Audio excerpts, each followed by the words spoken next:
नमस्कार दोस्तों। आशा करता हूँ बहुत बढ़िया होंगे। जैसा कि हम भारत के राष्ट्रपति पर का चल रहा है हमारा, तो भारत के राष्ट्रपति के आज जो है कि आज तीसरा भाग है एवं इसी के अंतर्गत हम आज भारत के उपराष्ट्रपति के कार्यकारी अधिकारों को भी अध्ययन करेंगे। ठीक है, तो चलिए शुरू करते हैं। उपराष्ट्रपति का निर्वाचन होता है, कहाँ पे होता है? तो राज्यसभा के सदस्यों द्वारा किया जाता है। नेक्स्ट क्वेश्चन है कि संविधान असाधारण परिस्थितियों में राष्ट्रपति को राज्यपाल के कृत्यों के निर्वहन के हेतु उपबंध कर सकता है। किसके तहत कर सकता है? अनुच्छेद 160, 162, अनुच्छेद 165 या अनुच्छेद 310।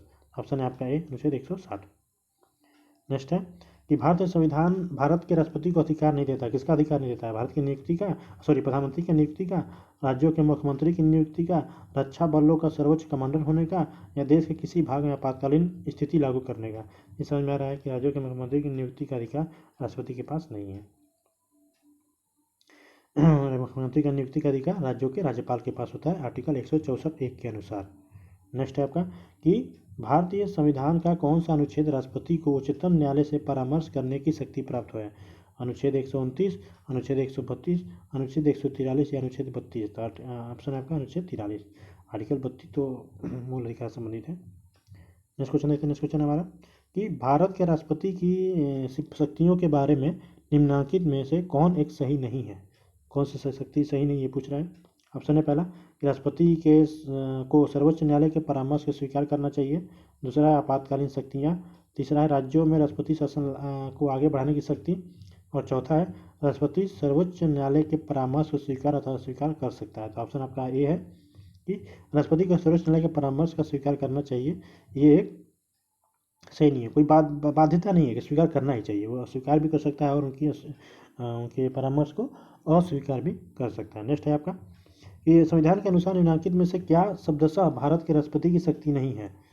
कौन सा नहीं है? अध्यादेशों का प्रख्यापन, उच्चतम न्यायालय से परामर्श करना, संसद के सदनों का संदेश भेजना या क्षमादान करना। तो ऑप्शन सी है आपका संसद के सदनों का संदेश भेजना।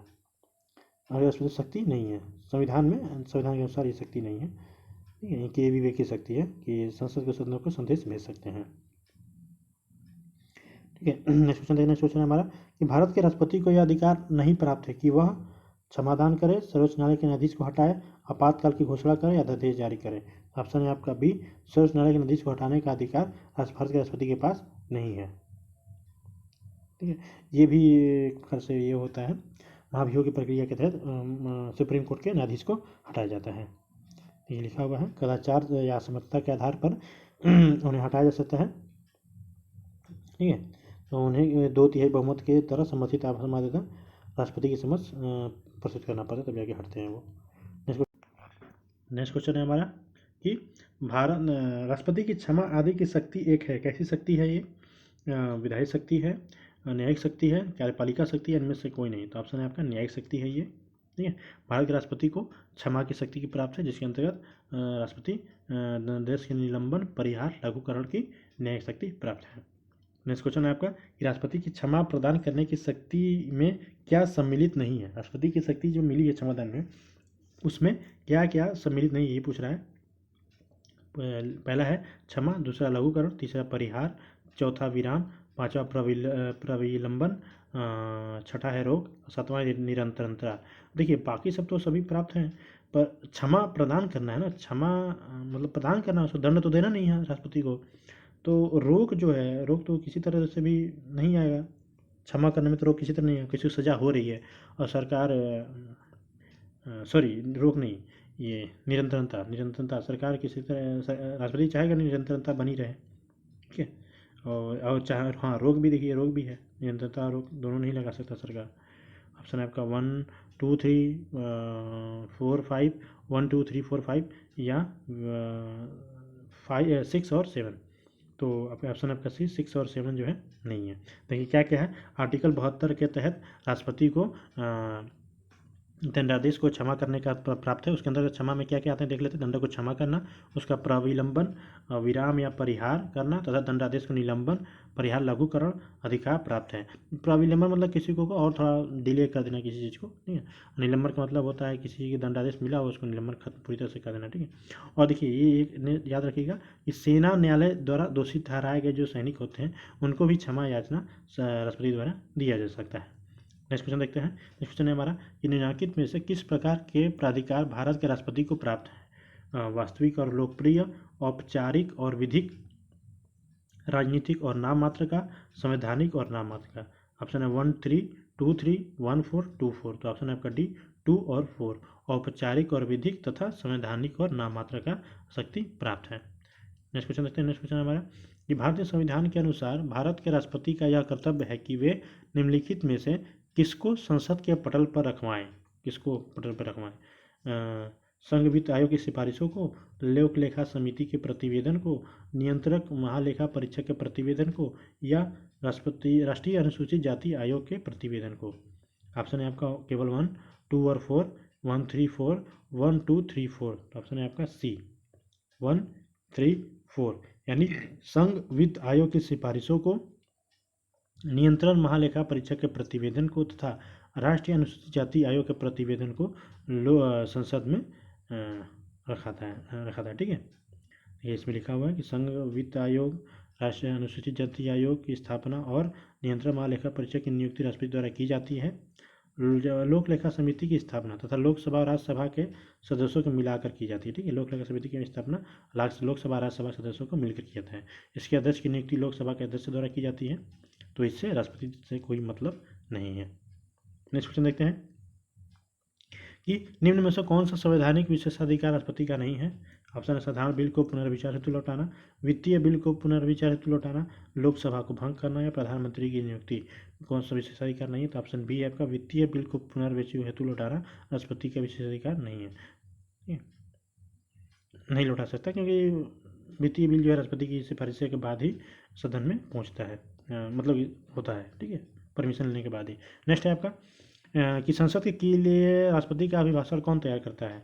स्वयं राष्ट्रपति, लोकसभा अध्यक्ष, राज्यसभा के सभापति, केंद्रीय मंत्रिमंडल। तो ऑप्शन है आपका डी, केंद्रीय मंत्रिमंडल ही राष्ट्रपति के अभिभाषण का तैयार करते हैं। ये सारा का तो मंत्रिमंडल को ही करना है, तो वो जो कहते हैं राष्ट्रपति वैसा करते हैं। नेक्स्ट है आपका कथन कहाँ है आपका। पहला है कि भारत का राष्ट्रपति ब्रिटिश राजा से भिन्न है। कारण है कि भारत के राष्ट्रपति का पद अमेरिका के राष्ट्रपति से मिलता है। उपयुक्त में से कौन सा सही है बताना है। दोनों कथन और कारण दोनों सही है। आर ए का सही स्पष्टीकरण है, आर ए सही व्याख्या है परंतु स्पष्टीकरण सही नहीं है, और ए सही परंतु आर गलत है, ए गलत है परंतु आर सही है। ऑप्शन सी है आपका ए सही है परंतु आर गलत है। भारत के राष्ट्रपति का पद अमेरिका के राष्ट्रपति से नहीं मिलता है, क्योंकि अमेरिका का राष्ट्रपति वहाँ का सर्वोच्च होता है। कार्यपालिका प्रमुख भी होता है और कार्यपालिका और राज्य का मुखिया भी होता है और सरकार का भी मुखिया होता है वहाँ पे। पर सरकार का मुखिया भारत में क्या है? प्रधानमंत्री होता है। नेक्स्ट चलते हैं। नेक्स्ट है आपका कि नीचे दिए गए वक्तव्य को ध्यान दीजिए। कथन और कारण दिया हुआ है। कथन है आपका कि राष्ट्रपति संसद का भाग है। कारण है संसद के दोनों सदनों द्वारा पारित विधेयक को बिना राष्ट्रपति की स्वीकृति के कानून नहीं बन सकता। ए और आर दोनों सही है तथा आर ए की सही स्पष्टीकरण है। ए और आर दोनों सही है परंतु आर ए का सही स्पष्टीकरण नहीं है। सी है ए सत्य परंतु आर गलत है, ए गलत है परंतु आर सही है। ऑप्शन है आपका ए और आर दोनों सही है और स्पष्टीकरण भी सही है, ठीक है। संसद का भाग है और संसद राष्ट्रपति के हस्ताक्षर के बाद ही कोई भी विधेयक क्या बनता है? कानून बनता है, क्योंकि हमारा संसद जो है राष्ट्रपति, लोकसभा और राज्यसभा से मिलकर बनता है। तो जब तीनों जगह से ये पास होता है कोई विधेयक तब जाके कानून बनता है। नेक्स्ट है आपका कथन कांड दिया हुआ है। रक्षा बलों का सर्वोच्च कमांडर राष्ट्रपति में निहित है, ठीक है। पहला कारण है प्रधान सेनापति की हैसियत से राष्ट्रपति की शक्तियाँ विधायी नियंत्रण से स्वतंत्रता है। ऑप्शन पूछा है ए तथा आर दोनों सही है, आर ए की सही व्याख्या है। ए तथा आर दोनों सही है परंतु आर ए की सही व्याख्या नहीं है। नेक्स्ट है कि ए सही है परंतु आर गलत है, ए गलत है परंतु आर सही है। तो ऑप्शन है आपका सी, ए सही है परंतु आर गलत है, ये इसमें लिखा हुआ है। ये रक्षा बलों के हमारे जो सुप्रीम कमांडर, सबसे सुप्रीम कमांडर सर्वोच्च आदेश होता है कौन देगा? राष्ट्रपति में निहित होती है 53(2) के तहत, ठीक है। परंतु उसका प्रयोग विधि द्वारा विनियमित होने की बात कही गई है, ठीक है। तो इसका पतन क्या हो जाएगा? गलत है। चलिए ऑप्शन कथन क्या है, कारण क्या है, गलत है। नेक्स्ट क्वेश्चन देखते हैं। नेक्स्ट क्वेश्चन हमारा कि स्वतंत्र भारत के प्रथम राष्ट्रपति थे, कौन थे? स्वतंत्र भारत के प्रथम राष्ट्रपति उत्तर प्रदेश से, आंध्र प्रदेश से, बिहार से या तमिलनाडु से, कहाँ से थे ये पूछ रहा है। ऑप्शन सी है बिहार के। राजेंद्र प्रसाद जी कहाँ से थे? बिहार से ही बिलोंग करते थे। ठीक है ना, बीपीएससी में पूछा हुआ है। नेक्स्ट क्वेश्चन है कि भारत के चौथे राष्ट्रपति श्री वी गिरी थे। चौथे राष्ट्रपति के बारे में पूछ रहा है। डॉक्टर एस राधाकृष्णन थे, डॉक्टर जाकिर हुसैन थे, डॉक्टर फखरुद्दीन अली अहमद थे। नेक्स्ट आंसर है आपका श्री वी गिरी थे आपके चौथे राष्ट्रपति। नेक्स्ट क्वेश्चन है 2 अवधि के लिए भारत के राष्ट्रपति कौन थे? इनमें से जो दिया इसमें पूछ रहा है। Doctor S Radhakrishnan, doctor Zakir Hussain, doctor Rajendra Prasad, इनमें से कोई नहीं। तो ऑप्शन बी है doctor Rajendra Prasad ji. Next question देखते हैं। नेक्स्ट क्वेश्चन है हमारा कि सर्वसम्मति से निर्वाचित भारत के प्रथम राष्ट्रपति कौन थे? सर्वसम्मति से निर्वाचित, पहला है S Radhakrishnan, V Giri, N Sanjiva Reddy या ज्ञानी जेल सिंह। ऑप्शन है आपका सी, एन संजीव रेड्डी जी। 1970 से 1982 दिन कार्यकाल था और ये एकमात्र व्यक्ति हैं जो भारत के चुने गए हैं जो कि सर्वसम्मति निर्विरोध रूप से चुने गए थे। नेक्स्ट क्वेश्चन है कि भारतीय राष्ट्रपति के सर्वसम्मति से चुने जाने का अभी तक एकमात्र उदाहरण है, कौन है? राजेंद्र प्रसाद, डॉक्टर राधाकृष्णन, डॉक्टर जाकिर हुसैन या नीलम संजीव रेड्डी। तो ऑप्शन है आपका डी, नीलम संजीव रेड्डी जी को निर्विरोध चुना गया था 1970-1982 के बीच। नेक्स्ट क्वेश्चन है सूची को सुमेल कूट का प्रयोग करते सही उत्तर का चयन करना है, बताना है कौन सा सही है। राष्ट्रपति दिया है, उनका कार्यकाल दिया हुआ है, कब से कब उनका कार्यकाल चला था ये हुआ। तो राष्ट्रपति का नाम क्या क्या है? फखरुद्दीन अली अहमद, एन संजीव रेड्डी, जाकिर हुसैन, डॉक्टर जाकिर हुसैन और वी गिरी। तो बताना है कौन सा है, तो सही देख लेते हैं इसका। तो राष्ट्रपति फखरुद्दीन अली अहमद का कार्यकाल कब से कब था? तो 1974 से 77, एन संजीव रेड्डी 1977 से 1982, जाकिर हुसैन 1967 से 1969, डॉक्टर वी गिरी थे 1969 से 1974। नेक्स्ट क्वेश्चन देखते हैं। नेक्स्ट क्वेश्चन है हमारा निम्न में से कौन राष्ट्रपति के होने से पूर्व भारत के उपराष्ट्रपति पद पर आसीन नहीं रहा? इनमें से पूछ रहा है कौन, मतलब कि राष्ट्रपति बनने से पूर्व राष्ट्रपति नहीं थे, कौन नहीं थे? Doctor S Radhakrishnan, doctor Zakir Hussain, Neelam Sanjiva Reddy, R Venkataraman. Option C है नीलम संजीव रेड्डी जो है कि राष्ट्रपति ऐसे राष्ट्रपति है जो उपराष्ट्रपति पद पर आसीन है। बाकी जो तीनों नाम है वो राष्ट्रपति रहने से पहले उपराष्ट्रपति के पद भी संभाल चुके थे। नेक्स्ट है आपका निम्नलिखित में भारत के राष्ट्रपतियों में कौन दार्शनिक राजा अथवा दार्शनिक शासक के रूप में जाना जाता है? दार्शनिक राजा शासक के रूप में, तो याद रखिएगा ये इंपॉर्टेंट है। पहला है doctor Radhakrishnan, doctor Rajendra Prasad, doctor Zakir Hussain या डॉक्टर अब्दुल कलाम। तो ऑप्शन है आपका डॉक्टर राधाकृष्णन को दार्शनिक राजा या दार्शनिक शासक के रूप में जाना जाता है, जिनका कार्यकाल 1962 से 1967 तक था। नेक्स्ट क्वेश्चन है भारत के निम्नलिखित राष्ट्रपतियों में कौन ट्रेड यूनियन आंदोलन से संबंध रहा है? ट्रेड यूनियन आंदोलन से संबंध, V Giri, N Sanjiva Reddy, K R Narayan, doctor Zakir Hussain. तो ऑप्शन है आपका है वी गिरी को 2 बार अखिल भारतीय ट्रेड यूनियन कांग्रेस के भी अध्यक्ष रहे थे। ठीक है, डॉक्टर राष्ट्रपति वी गिरी। नेक्स्ट है आपका भारत के किस राष्ट्रपति को मिसाइल मैन की संख्या जाती है? मिसाइल मैन, देखिए ये देखिए ऑप्शन है आपका doctor Radhakrishnan, doctor APJ Abdul Kalam, doctor Shankar Dayal Sharma या उपयुक्त में से कोई नहीं था। सभी को पता है कि आंसर क्या होगा, डॉक्टर APJ अब्दुल कलाम को मिसाइल मैन के नाम से जाना जाता है। ये व्यक्ति अनुसार 11वें राष्ट्रपति थे जिनका कार्यकाल था 2002 से 2007 तक। ठीक है, और इन्हें मिसाइल मैन की संख्या दी जाती है। और इन्होंने क्या किया था कि एकीकृत निर्देशित मिसाइल विकास कार्यक्रम IGMDP के इन्होंने निर्माण किया था, जिसके तहत जिसके फलस्वरूप भारत ने त्रिशूल, पृथ्वी, अग्नि जैसी मिसाइलों का विकास किया था। ठीक है, और इनका विकास करके आत्मनिर्भर बना था, इसलिए इनको मिसाइल मैन के नाम से जाना जाता है। नेक्स्ट क्वेश्चन देखते हैं। नेक्स्ट क्वेश्चन है कि भारत के निम्न मुख्य न्यायाधीशों में से किस एक ने राष्ट्रपति के रूप में कार्य किया था? मुख्य न्यायाधीश कौन से थे जो राष्ट्रपति के रूप में भी कार्य किए, ये पूछ रहा है। Justice MC Mahajan, justice M Hidayatullah, justice PN Bhagwati या जस्टिस BK मुखर्जी। तो ऑप्शन है आपका बी, जस्टिस M हिदायतुल्ला ने 1969 से 20 जुलाई 1969 से 24 अगस्त 1969 के दौरान कार्यवाहक राष्ट्रपति के रूप में कार्य किया था। ठीक है, 24 जुलाई अगस्त, 1 महीने के लिए थे लगभग। नेक्स्ट है आपका निम्न में से कौन असंगत है? राजेंद्र प्रसाद, राधाकृष्णन, जाकिर हुसैन, जवाहरलाल नेहरू। तो जवाहरलाल नेहरू असंगत है क्योंकि ये प्रधानमंत्री थे, कभी ये राष्ट्रपति नहीं बने। बाकी तीनों नाम राष्ट्रपति जी के थे। नेक्स्ट क्वेश्चन है कि कौन सा कथन असत्य है? कौन सा असत्य है, जो पूछ रहा कौन सा असत्य है, कथन कौन सा? देखिए, पहला है राष्ट्रपति पद के लिए प्रत्याशी की आयु कम से कम 35 वर्ष होनी चाहिए। दूसरा है कि उपराष्ट्रपति राज्यसभा का सभापति बनता है। तीसरा है उपराष्ट्रपति का चुनाव भारत का राष्ट्रपति करता है। तीसरा है चौथा है कि भारत के राष्ट्रपति प्रथम राष्ट्रपति डॉक्टर राजेंद्र प्रसाद थे। कौन सा कथन असत्य है ये बताना था। ऑप्शन सी, ये उपराष्ट्रपति का चुनाव भारत के राष्ट्रपति करता है, ये गलत है। बाकी तीनों ऑप्शन सही है। नेक्स्ट क्वेश्चन है कि कथन और कारण दिया हुआ है कि कथन है कि अपने कार्यकाल के दौरान भारत के राष्ट्रपति के विरुद्ध किसी भी न्यायालय में मुकदमा नहीं चलाया जा सकता। कारण है कि राष्ट्रपति का पद संविधान के ऊपर होता है। तो ऑप्शन है आपका कि कथन और कारण दोनों सही है तथा कारण कथन को स्पष्ट करता है। कथन और कारण दोनों सही है पर कथन स्पष्ट नहीं करता है। कथन सही है परंतु कारण गलत है, कथन गलत है परंतु कारण सही है। तो ऑप्शन सी होगा, कथन सही है परंतु कारण गलत है, क्योंकि संविधान के ऊपर कोई भी अधिक व्यक्ति नहीं होता है, राष्ट्रपति तक भी नहीं होता। ठीक, याद रखिएगा, संविधान सबसे सर्वोच्च होता है।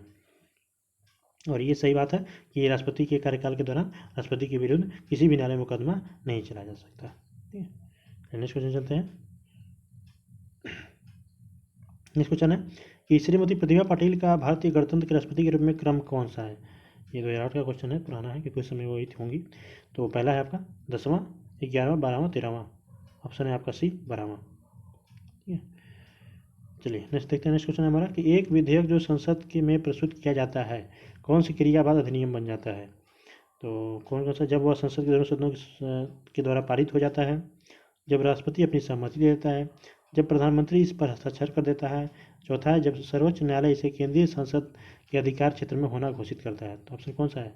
ऑप्शन आपका बी, जब किसी भी विधेयक को राष्ट्रपति अपनी सहमति दे देता है तो वह विधेयक क्या हो जाता है, कानून रूप ले लेता है। नेक्स्ट क्वेश्चन है कि निम्नलिखित में से किस भौगोलिक क्षेत्र को अनुसूचित घोषित करने का संवैधानिक अधिकार किसको प्राप्त है। किसी भी भौगोलिक क्षेत्र को, राज्यपाल को, मुख्यमंत्री, प्रधानमंत्री, राष्ट्रपति। तो ऑप्शन आपका डी, राष्ट्रपति को किसी भी क्षेत्र को अनुसूचित जाति अनुसूचित क्षेत्र घोषित करने का है। ठीक है, नेक्स्ट क्वेश्चन देखते हैं। नेक्स्ट क्वेश्चन है हमारा कि वह राष्ट्र का प्रतिनिधित्व करता है परंतु राष्ट्र का नेतृत्व नहीं करता।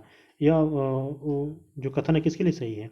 लोकसभा अध्यक्ष के लिए, राष्ट्रपति के लिए, प्रधानमंत्री के लिए, भारत के मुख्य न्यायाधीश के लिए था। ऑप्शन है आपका बी, राष्ट्रपति के लिए कथन सही है कि वह समस्त कार्यपालिका इसके अंदर समाहित होती है परंतु यह शासन का मात्र औपचारिक प्रमुख होता है। वास्तविक रूप से शासन का संचालन प्रधानमंत्री द्वारा होता है। ठीक है, जो लोकसभा के प्रति उत्तरदायी होता है। ठीक है, नेक्स्ट क्वेश्चन देखते हैं। नेक्स्ट क्वेश्चन है कि भारत के पूर्व राष्ट्रपतियों में निम्नलिखित में से कौन बिहार का राज्यपाल रह चुका है। कौन से राष्ट्रपति जो दिया हुआ है कौन बिहार के राज्यपाल रह चुके हैं। पहला doctor Rajendra Prasad, doctor Shankar Dayal Sharma, doctor Zakir Hussain या डॉक्टर वी गिरी। तो option C, doctor Zakir Hussain जो थे बिहार के राज्यपाल भी रह चुके थे और भारत के राष्ट्रपति भी रह चुके थे, उपराष्ट्रपति भी रह चुके थे और भारत के राष्ट्रपति भी बने, तीनों बने, राज्यपाल, उपराष्ट्रपति तथा राष्ट्रपति। नेक्स्ट है आपका, निम्न में से कौन राष्ट्रपति सर्वोच्च न्यायालय में उपस्थित हुए थे जब सर्वोच्च न्यायालय राष्ट्रपति के निर्वाचन विवाद की सुनवाई कर रहा था। कौन उपस्थित हुए थे ये पूछा। डॉक्टर जाकिर हुसैन, वी गिरी, फखरुद्दीन अली अहमद, नीलम संजीव रेड्डी या ज्ञानेंद्र सिंह। तो ऑप्शन है आपका बी, वी गिरी। देखिए यहाँ पे निर्वाचन संबंधी विवाद था, न कि राष्ट्रपति के ऊपर कोई विवाद था। ठीक है, निर्वाचन संबंधी विवाद था तो इसलिए वो वहाँ पे उपस्थित थे। कौन, वी गिरी जी, जब उनकी सुनवाई हो रही थी। नेक्स्ट क्वेश्चन है, ये लिखा हुआ है कि 1969 में वी गिरी स्वतंत्र उम्मीदवार तथा नीलम संजीव रेड्डी कांग्रेस पार्टी के घोषित उम्मीदवार थे। ठीक है, तीनों में कुछ हो गई थी चुनावी दिक्कत तो वहाँ पे सुप्रीम कोर्ट में इनकी सुनवाई हुई थी। नेक्स्ट आपका क्वेश्चन है कि नेक्स्ट क्वेश्चन है राष्ट्रपति भवन को डिजाइन किया गया था किसके द्वारा। एडवर्ड स्टोन द्वारा, ली कोर्बिसियर द्वारा, एडविन लुटियंस द्वारा, तरुण दत्त द्वारा। ऑप्शन आपका सी है, एडविन लुटियंस द्वारा, इसलिए लुटियन दिल्ली भी कहा जाता है। भेजाएंगे भारत ना राष्ट्रपति भवन के आसपास के क्षेत्र को लुटियंस दिल्ली के नाम से। चलिए दोस्तों, उपराष्ट्रपति के प्राधिकार को भी संविधान के अंतर्गत जो प्राधिकार प्राप्त है उसको देख लेते हैं। तो मूलतः देखा जाए तो उपराष्ट्रपति के बारे में 63 से लेकर 67 के बीच में दिया हुआ है, पर इनको अनेकों जैसे कि इनको अनेकों जगह पर इनका नाम दिया होगा। मूलतः जो है कि 63 से 63 से 67 के बीच में है। तो देखते हैं, पर लिखा है कि भारत में उपराष्ट्रपति का पद अमेरिका के उपराष्ट्रपति की तर्ज पर बनाया गया है। ठीक है, अमेरिका के तर्ज पर बनाया गया है और आधिकारिक क्रम में राष्ट्रपति के बाद आते हैं और संविधान के अनुच्छेद 63 के अनुसार क्या है, भारत के एक उपराष्ट्रपति होंगे और अनुच्छेद 64 के तहत उपराष्ट्रपति राज्यसभा का पदेन सभापति होंगे। नहीं, जो पदेन सभापति मतलब क्या होगा कि जो उपराष्ट्रपति बनेगा वो ऑटोमेटिक राज्यसभा का पदेन सभापति हो जाएंगे। ठीक है, वो सभापति हो जाएंगे। तो ये जिस क्या लिखा है कि अनुच्छेद 65 के अंतर्गत राष्ट्रपति के कृत्यों का जिस वक्त अनुच्छेद 65 उपराष्ट्रपति जब राष्ट्रपति के कृत्यों का निर्वहन करते हैं तो उस समय वह राज्यसभा के सभापति के पद के कर्तव्यों का पालन नहीं करते हैं, ठीक है। और जब वो राष्ट्रपति के पद पे होंगे तो उन्हें जो वेतन और भत्ता मिलता है सभापति के लिए वो उन्हें प्राप्त नहीं होगा, बल्कि वो राष्ट्रपति के वेतन पद का ही लाभ उठाएंगे। और नेक्स्ट आपका कि भारत के उपराष्ट्रपति का चुनाव संसद के दोनों सदनों के निर्वाचित और मनोनीत दोनों सदनों द्वारा किया जाता है। याद रखिएगा कि संसद के दोनों सदनों के निर्वाचित और मनोनीत दोनों सदनों द्वारा उपराष्ट्रपति का निर्वाचन होता है, चुनाव होता है, ठीक है। इसमें राष्ट्रपति में मनोनीत सदस्य नहीं थे। इसलिए क्यों नहीं थे? क्योंकि राष्ट्रपति ही कुछ सदस्यों को मनोनीत करता है राज्यसभा में, ठीक है, तो इसलिए उनको नहीं डाला गया है। जबकि उपराष्ट्रपति किसी भी व्यक्ति को मनोनीत नहीं करता है, इसलिए मनोनीत सदस्यों को भी इनका अधिकार उपराष्ट्रपति की चुनाव अधिकार दे दिया गया है।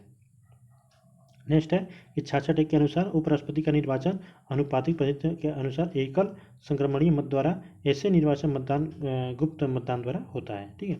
66(3) कहता है कि राष्ट्रपति पद के लिए योग्यता 66(3) के अनुच्छेद 66(3) के तहत पद की योग्यता है। पहला है कि वो भारत का नागरिक हो, 35 वर्ष की आयु पूरी कर चुका होता था, राज्यसभा सदस्य निर्वाचित होने की योग्यता रखता। देखिए राष्ट्रपति के लिए क्या था? वो लोकसभा सदस्य निर्वाचन होने की योग्यता रखता हो। उपराष्ट्रपति में क्या है कि राज्यसभा का सदस्य निर्वाचित होने की योग्यता रखता हो। नेक्स्ट है कि भारत के भारत के जो उपराष्ट्रपति होते हैं उन्हें उपराष्ट्रपति के रूप में वेतन नहीं मिलता, बल्कि उन्हें राज्यसभा के सभापति के पद के लिए वेतन मिलता है। उनका वेतन कितना है? तो 4 लाख रुपये प्रति माह है वर्तमान में। और उपराष्ट्रपति को वेतन इसमें लिखा हुआ है, उपराष्ट्रपति के पद के लिए वेतन नहीं दिया जाता है, बल्कि उनके राज्यसभा के सभापति के लिए दिया जाता है। आर्टिकल 67 के क कहता है कि अनुसार राष्ट्रपति का कार्यकाल 5 वर्ष होगा। और 67 ख है कि अनुसार राष्ट्रपति राज्यसभा का ऐसे संकुल द्वारा अपने पद से हटाया जा सकेगा जिसे राज्यसभा के तत्कालीन समस्त सदस्य बहुमत ने पारित किया हो, जिसे लोकसभा से होता है। यानी कि उपराष्ट्रपति को हटाने जाने के संबंध का उल्लेख है 67 ख में, ठीक है। राष्ट्रपति को कैसे हटाया जाता है उसके बारे में इसमें दिया हुआ है। तो हमारे उपराष्ट्रपति थे डॉक्टर सर्वपल्ली राधाकृष्णन जी, जिनका कार्यकाल था 1952 से 1962 तक। फिर उसके बाद doctor Zakir Hussain, V Giri, Gopal Swarup Pathak, B Jatti, M Hidayatullah, R Venkataraman, Shankar Dayal Sharma, K Narayan, doctor के कृष्णकांत, भैरव सिंह शेखावत थे आपके 2002 से 2007 तक, मोहम्मद हामिद अंसारी जी थे 2007 से 2017 तक, और वेंकैया नायडू जी फिलहाल में है 2017 से 2022 तक रहेंगे। उसके आगे उनको हो सकता है पद को समय को बढ़ाया जाए या फिर वो मतलब कि फिर पुनः निर्वाचित होते हैं या नहीं होते हैं, आगे देखा जाए। फिलहाल में 2017 वेंकैया नायडू जी हैं, याद रखिएगा। चलिए अपने प्रश्न की ओर चलते हैं। पहला प्रश्न है हमारा कि भारत के उपराष्ट्रपति का निर्वाचन एक निर्वाचक गण द्वारा किया जाता है, जिसके सदस्य होते हैं। कौन कौन सदस्य होते हैं ये पूछा है।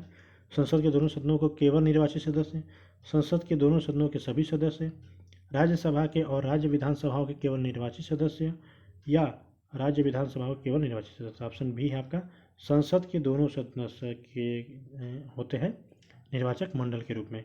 याद रखिएगा कि राष्ट्रपति के निर्वाचक में राज्यों की विधानसभाओं के निर्वाचित सदस्य भी शामिल होते थे, जबकि उपराष्ट्रपति के निर्वाचन में राज्य की विधानसभाओं का कोई भी इसमें नहीं है, कोई भी योगदान नहीं रहता है। केवल लोकसभा और राज्यसभा के सभी सदस्यों का इसमें योगदान रहता है, चाहे वो मनोनीत हो या फिर निर्वाचित हो, सभी। नेक्स्ट क्वेश्चन है कि भारत के उपराष्ट्रपति निर्वाचित होते हैं किसके द्वारा? जनता द्वारा, निर्वाचक मंडल द्वारा जो राष्ट्रपति को निर्वाचित करता है, संसद के दोनों सदनों के सदस्यों द्वारा, या राज्यों के विधानमंडल द्वारा। तो ऑप्शन सी है आपका, इस संसद के दोनों सदनों द्वारा होता है। नेक्स्ट क्वेश्चन है कि भारत के उपराष्ट्रपति का चुनाव किस तरह होता है? राष्ट्रीय स्तर पर सीधे चुनाव से, राष्ट्रपति द्वारा मनोनयन से, लोकसभा के सांसद और विधानसभा के विधायकों से सीधे चुनाव द्वारा, लोकसभा और राज्यसभा के सांसदों द्वारा सीधे चुनाव। तो ऑप्शन डी है कि लोकसभा राज्यसभा के सांसदों द्वारा सीधे चुनाव द्वारा उपराष्ट्रपति का चुनाव होता है। नेक्स्ट क्वेश्चन है कि कथन और कहाँ दिया हुआ है, बताना है क्या सही है क्या गलत है। तो लिखा है, पहला कथन है कि कोई व्यक्ति उपराष्ट्रपति निर्वाचित होने का पात्र तभी होगा जब वह राज्यसभा का सदस्य होने के लिए आहरित हो। कारण है, उपराष्ट्रपति राज्यसभा का पदेन सभापति होता है। यही पूछा है। कथन दोनों यार सत्य है, सही मान्यकरण है, सही मान्यकरण नहीं है, और ए सही है परंतु आर गलत है, ए गलत है परंतु आर सही है। तो ऑप्शन है आपका ए, दोनों सही है और सही स्पष्टीकरण भी है, ठीक है। नेक्स्ट क्वेश्चन देखते हैं। नेक्स्ट क्वेश्चन है हमारा कि उपराष्ट्रपति के संबंधित निम्न कथनों में से कौन सा सही नहीं है। ऑप्शन दिया है कि कौन सा सही नहीं है, बताना है। ऑप्शन है आपका कि उपराष्ट्रपति बनने के लिए व्यक्ति के पास जनता के सदन के सदस्य निर्वाचित होने की योग्यता है। किसी राज्य की विधायिका का सदस्य इस पद के लिए उम्मीदवार हो सकता है। उपराष्ट्रपति पद का कार्यकाल उतना ही होता है जितना कि राष्ट्रपति का। और लास्ट है आपका कि उसको एक औपचारिक महाभियोग द्वारा पद से हटाया जा सकता है। तो कौन कौन सही है पूछ रहा है। 1 2 2 3 1 4 3 एंड 4। तो ऑप्शन सी है 1 तथा 4, यानी कि उपराष्ट्रपति बनने के लिए व्यक्ति के पास जनता के सदन के सदस्य निर्वाचित होने की योग्यता है तथा उसको एक औपचारिक महाभियोग द्वारा पद से हटाया जा सकता है। ये दोनों सही है। ठीक है, नेक्स्ट चलते हैं।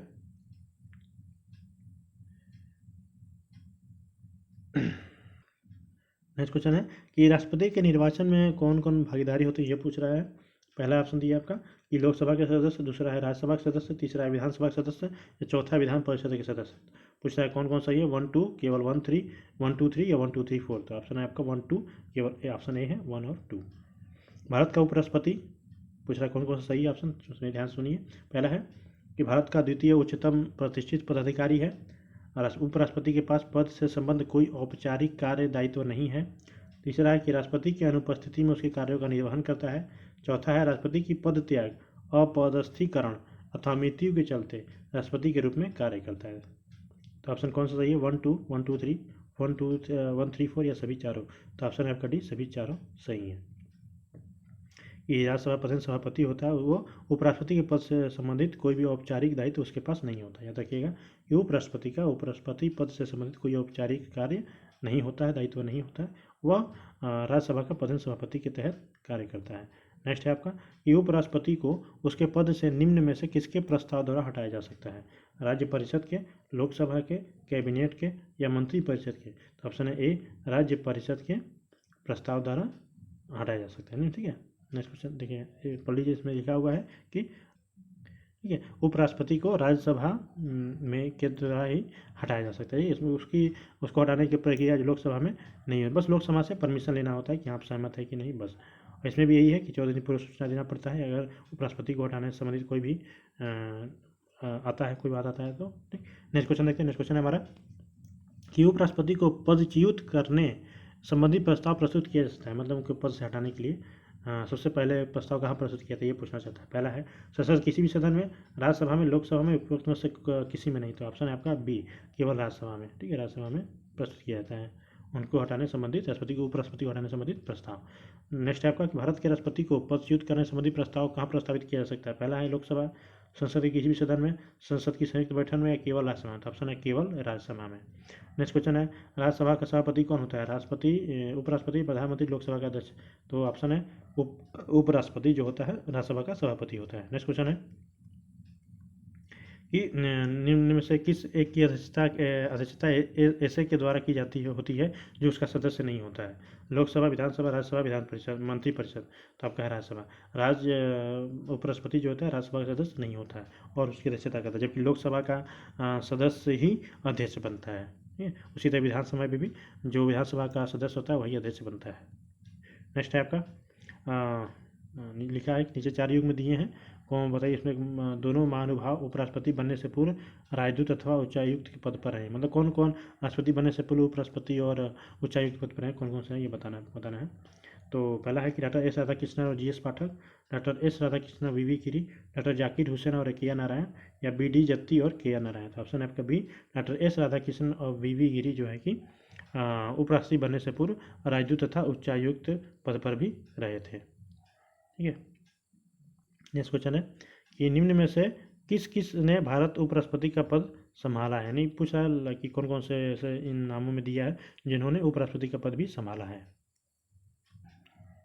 ऑप्शन है आपका मोहम्मद हिदायतुल्लाह, फखरुद्दीन अली अहमद, नीलम संजीव रेड्डी, या शंकर दयाल शर्मा। तो ऑप्शन है आपका 1 2 3 4, केवल 1 4 2 3 या केवल 3 4। तो ऑप्शन है आपका बी 1 और 4, यानी कि मोहम्मद हिदायतुल्लाह तथा शंकर दयाल शर्मा क्या थे, भारत के उपराष्ट्रपति का पद संभाले थे, तब फिर जाके ये राष्ट्रपति बने थे। ठीक है, तो चलिए दोस्तों आज हमारा राष्ट्रपति और उपराष्ट्रपति दोनों का चैप्टर अध्याय खत्म हो चुका है।